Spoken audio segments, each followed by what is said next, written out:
Esther, thank you. A win is a win. This is a pretty significant in a sense that it's going to push President Trump's agenda across the finish line, not across the finish line as we speak, but this is closer to what I would characterize as closer to the finish line. They still have a couple more things to do. This is just the beginning of the process, but ultimately I think they're going to get to a point where both the Senate and the Congress agree on the budget proposals that push President Donald Trump's agenda forward.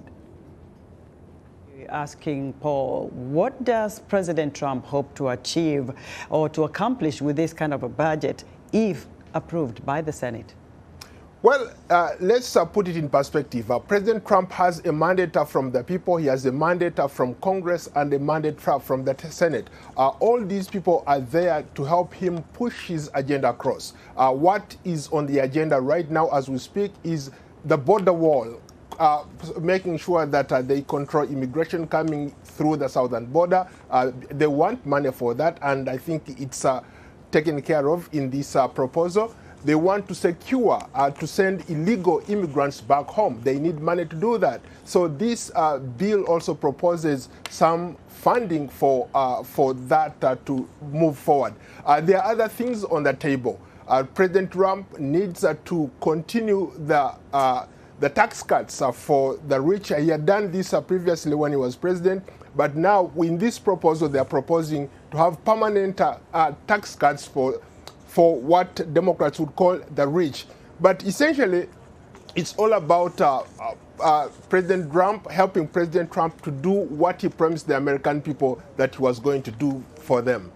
Well, Paul, a lot of moving parts lately with tax cuts, people being sent to the border, but now the federal funding expires on March 14th, which is pretty close. Does this mean we will avert the government shutdown? That remains to be seen because as we speak right now, this budget proposal that was passed in the House goes to the Senate. They're going to come up with what I would call a reconciliation. So both the House and the Senate are going to sit down and look at areas they agree.